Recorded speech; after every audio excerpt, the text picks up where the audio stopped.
Well, good morning, happy gardeners. This is Ed Froelich, and I'm your host, and this is the First Time Gardener. And today is March 17th, 2024, and I wanted to take you on a quick tour of what our garden is looking like this spring. It's doing very well so far. Temperatures here in Central Florida are warming up fast, so a lot of the things I've planted are technically a winter crop. But I wanted to see if we could get it in the ground early enough that we can get a harvest before hopefully they don't bolt. But anyway, so let me take you down to the garden and show you what we got going on, and just take a look at what it looks like. All right, everybody, so first thing is our little strawberry patch that we put in. We planted 6 strawberries plants that we purchased from Lowe's, and we're giving them a try. We already have a couple that have flowered here, and we've got some little strawberries on, so we're excited about that. See how they do. And then I have a video out that came out about our new trellis that we put up here. It works as 2 things: as a fence to keep the dog out of our garden area, and a nice trellis that we can grow some stuff and attach to it. Especially down here is our blackberries. Just give you an up close. There's our 3 little strawberries that look like they're coming up, that we might be able to get some strawberries from.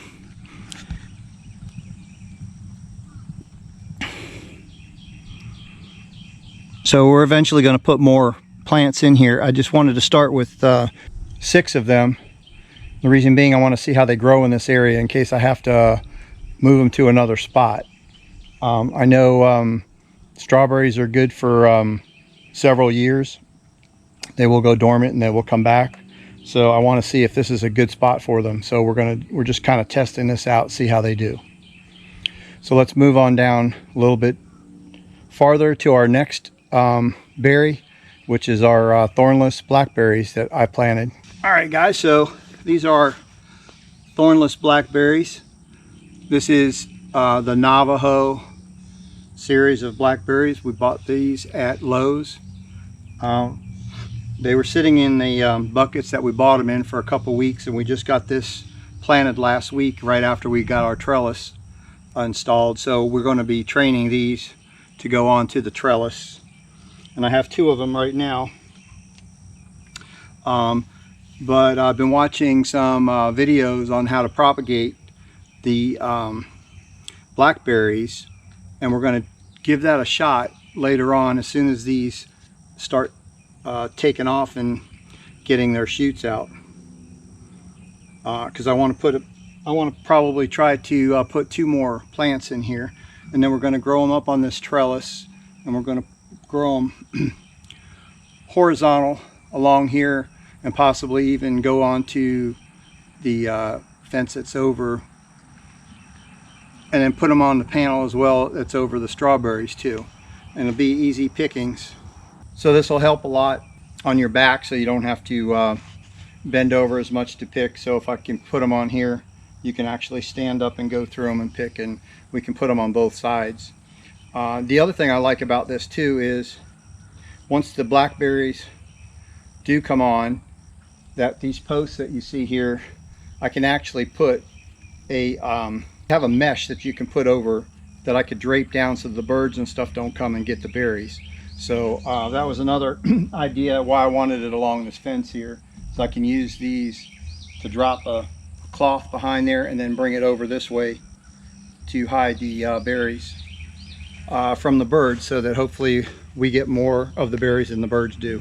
So that's another idea for this fence and the tall posts.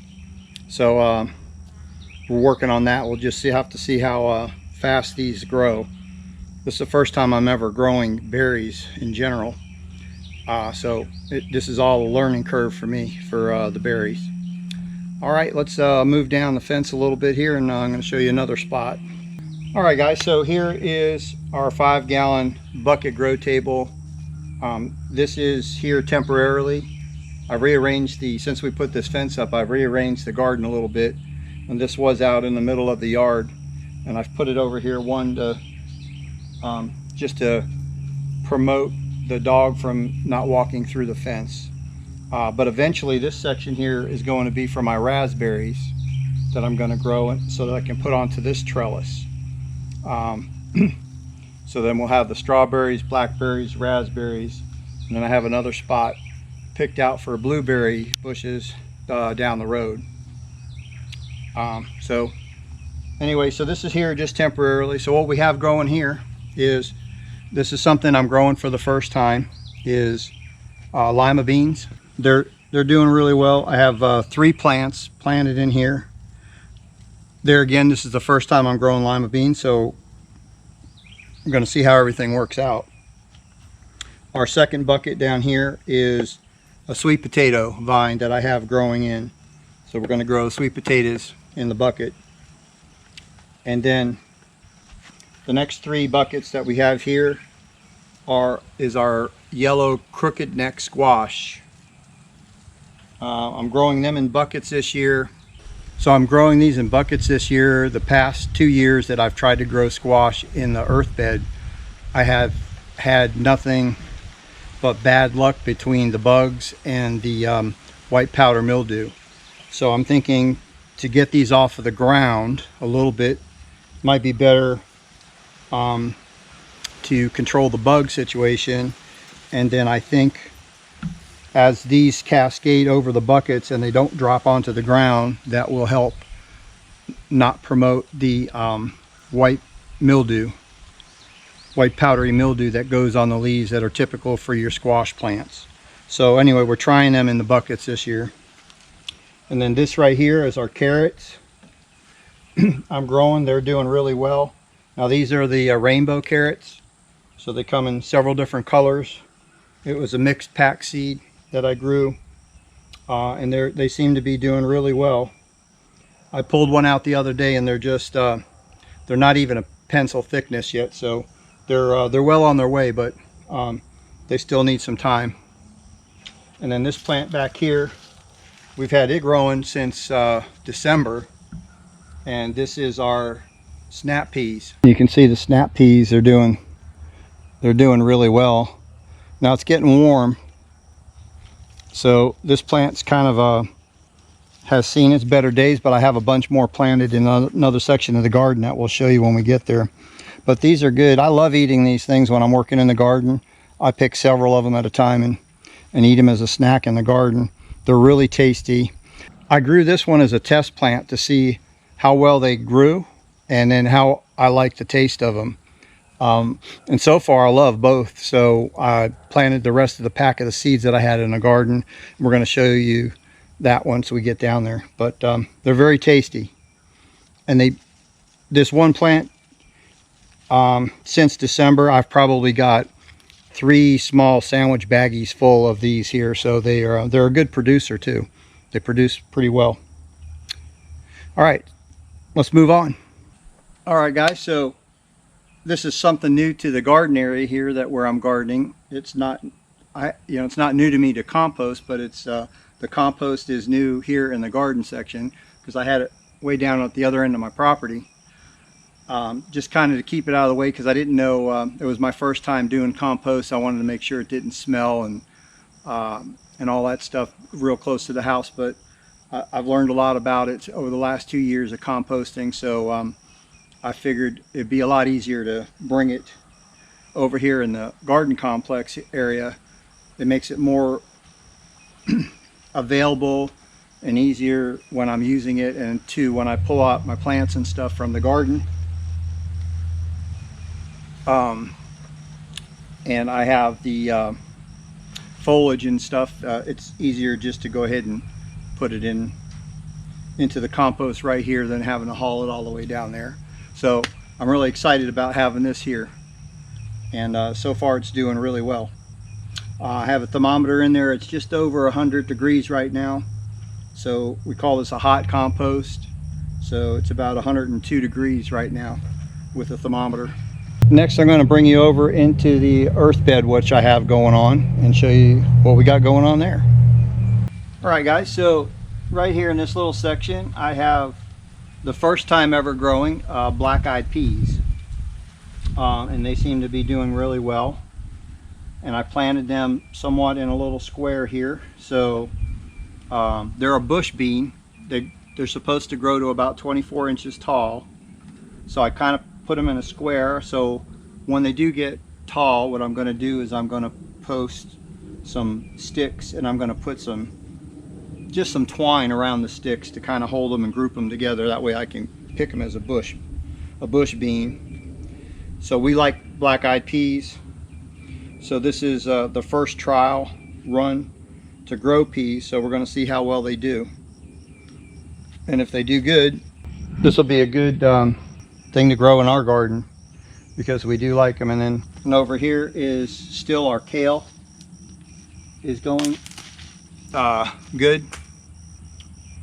We have three collard plants that I just harvested some collards from here day before yesterday, and we did a big pot of collards. So they usually fall back and fade when the heat starts coming, but they're doing pretty good still. So we're leaving them in the ground with the kale and the collards as long as we can get away with them. Next is my onion patch. Now the onions are doing fairly well. They are starting in their bulbing stage right now, so they are starting to bulb. These have been in the ground since, I believe it was like November 15th. There again, this is March 17th today, so they've been in quite a while. They're starting to bulb, so I'm trying to see how big of bulbs they're going to get. I'm planning on harvesting these probably at the end of May. But I'm going to take you down here in a second and show you the size of the bulbs. Now we've been picking out one or two here and there to use as a green onion in some of our cooking dishes as we've been cooking. Okay guys, so here is a run of the onions, and you can see they're like this one right here. Just to point out, that's a good golf ball size, a little bigger than a golf ball size, so you get an idea how big that is. And they're all that big or a little smaller right now. So I'm hoping that they are going to get to 4 or 5 inches. If they get to 4 inches across, I'll be tickled to death. Anyway, so those are our onions. Predicted harvest is going to be around May.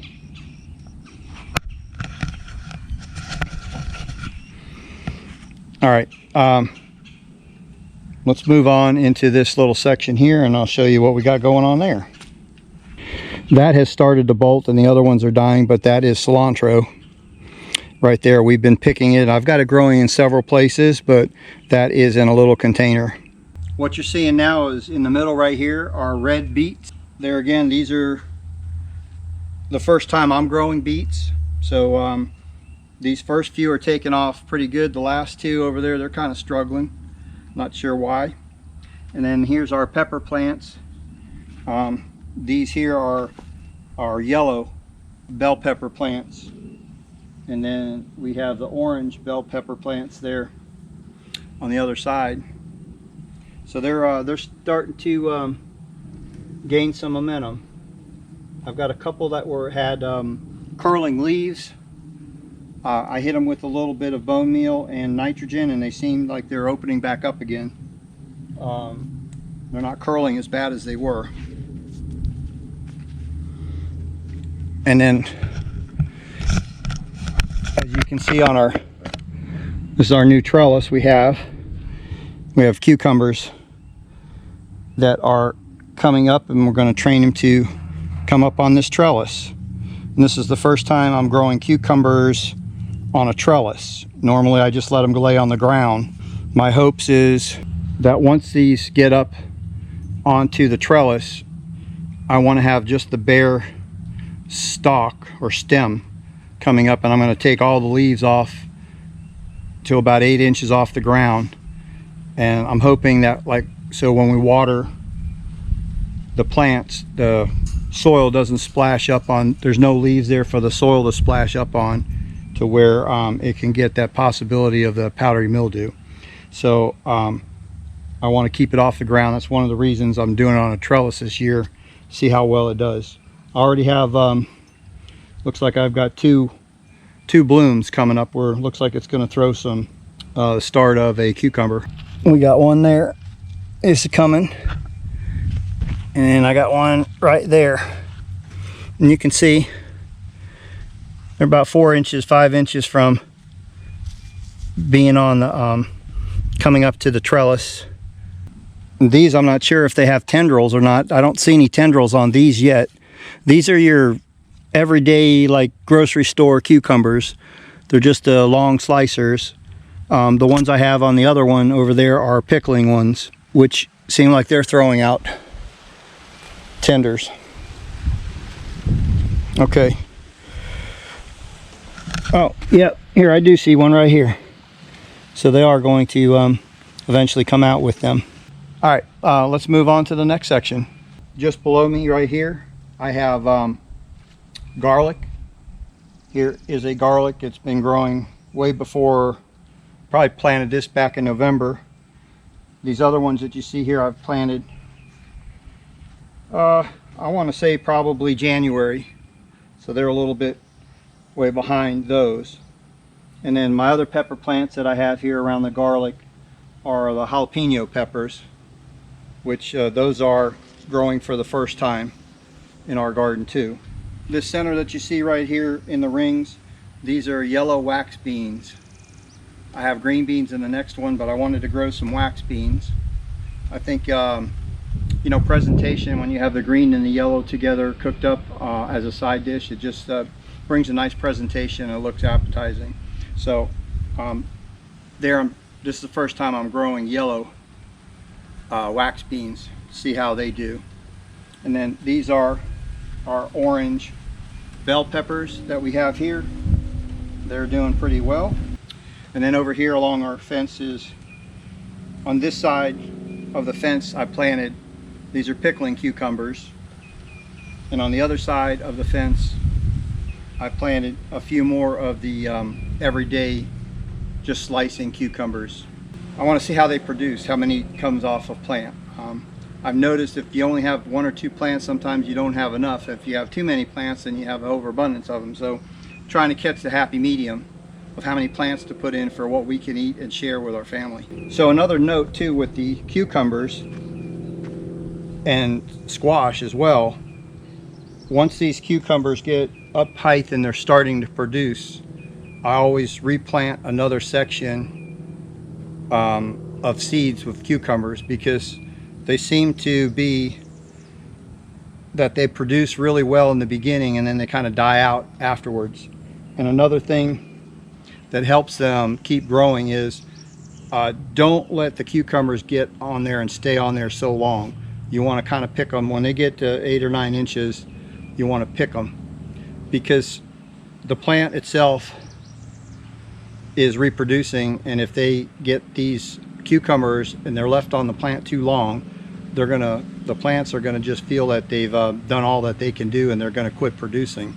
So if you pick these daily, the ones that are, you know, that size, it'll help keep the plant producing continuously until it gets too hot. At some point in time, they're just gonna die back. That's why you always do a secondary planting of seeds, and I try to do it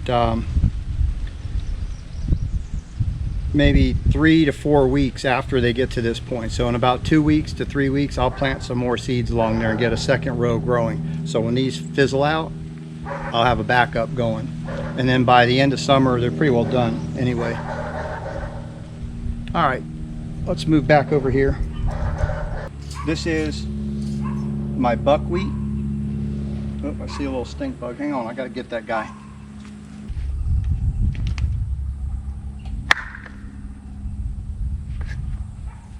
That's how I take care of stink bugs. I take care of them when I see them so they don't start to get infested. Anyway, this is buckwheat. It does really well. It grows well. It flowers a lot, so it draws a lot of your pollinators, keeps the bees around, and that's what I'm trying to do, is keep the bees here so that when all these plants and stuff flower, that we have some pollinators around that are going to pollinate them as they get going. And they're not buzzing too bad right now, but earlier this morning they're pretty heavy buzzing around with bees. But it's always a good idea to put as many flowers in your garden area as you can do. Look how pretty that looks. All those little purple flowers. This is our wax beans, yellow wax beans. Yep, they put on pretty blooms. So anyway, we'll see how they do.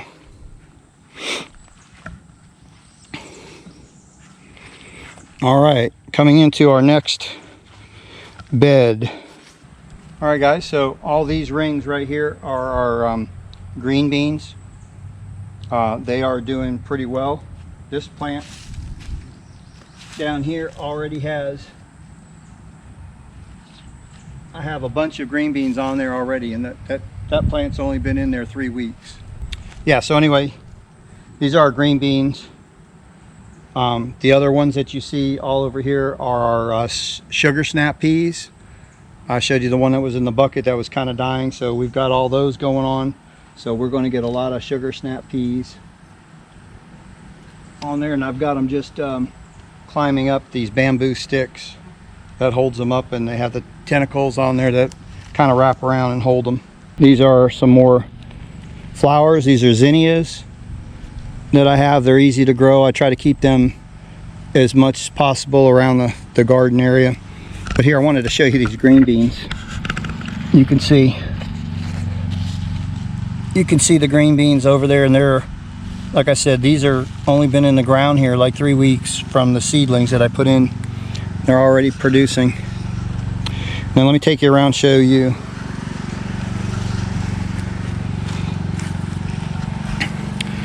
So this was an experiment I had going. So one of the channels that I watched, they let after they harvested their cabbage, they let it just keep growing. So right now there's actually, like, I've got four separate sections. And today, by the way, is St. Patty's Day. So this one right here is coming off. We're going to cook it. So it's got a small head about the size of a softball, and the leaves around it. I've got another one that's the size of a baseball here. But this was an experiment to see if you could get more heads out of the same plant after you harvest it. So here's the proof. This is probably, I don't know, I forgot to mark the date down, but I would say this is like 3 months of growing after I harvested the first head of cabbage. And we have like three heads there. So if you got the room, you know, like this is taking up part of my garden here because I left it here. So if you're planning on trying to do this and let them regrow, maybe just dedicate a section to. Let's move on. So this little section here, you see the holes I've got here. That's 8 foot. Those are my 8-foot boards. I'm putting an 8-foot square here, and I'm going to mound this up with dirt, and this is going to be my melon patch here. That's in works though. I still got to get a lot of dirt and stuff over there, but that's the corner where my melons are going to grow. And then I just did this morning. I marked out our 3 fruit trees with some logs just to keep the grass away, and it kind of gives a nice appearance in the garden. Now this is our peach tree. It is just starting to pop out. So it's the Florida King peach tree. This was recommended to be a really good grower in this part of Florida. So we will see how it does. All right, so moving into our next one. Now this is the one that I don't know how this is going to do.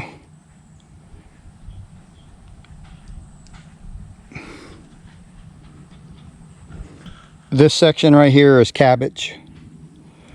That over there is cauliflower. Now there again, these are cold tolerant plants. These usually grow well in the fall into winter. I started these early in spring to see if we could get a jump start, to see if we can actually grow and get a harvest of any of this stuff before they go to bolt. So this might be a waste of time here in this bed, but I'm just trying to see what happens. So if this is a complete failure this year on this, then we will not grow these in spring anymore. We'll just do the fall. We did really, really good with this brand over the fall. We got the biggest heads of cauliflower and cabbage. They did really well, but well, we'll just have to see. And then this over here is our, you can see our bees flying around. So this is our broccoli we had growing, and we let it go to seed. And here is the seed. I'm trying to grow our own seed for the broccoli next year, and I'm waiting for this to die back, get brown. I'm waiting for it to get brown and dry up so that we can harvest the seeds for fall. I've never done this before, so I'm not really sure how long it takes for these things to actually dry up. I can see down here, these look like they are starting to dry up a little bit on the bottom, but we'll see. That's another experiment of a first trying to do that. So hopefully all these experiments I'm doing will give me a better opportunity of when and when not to grow things, and if it's worth the time that you're going to spend doing this, or if it's just easier just to go buy a pack of seeds at the beginning of the season. So we'll see. So next up is our little potato patch, and I was able to these are russet potatoes. That's what these are growing right here, are russets. And I was able to dig up some potatoes this morning. So we got some russet potatoes we're going to bring in before the sun gets to them too much. But anyway, these are a potato patch. I've got a bunch of red potatoes that are planted over here that are just starting to break the surface. So this does really well for us. It feeds us all year with potatoes for that small little patch. I keep rotating them. We do golden potatoes, red potatoes, russets, and just keep them going back and forth. So we always have potatoes.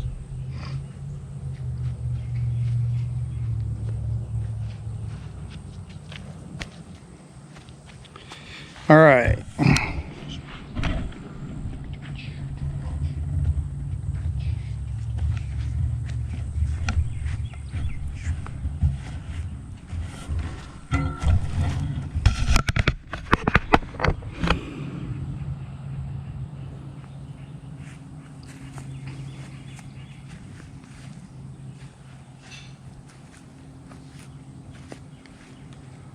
All right, guys, so this is our corn patch. This is a new area we're growing in this year. This is our extension.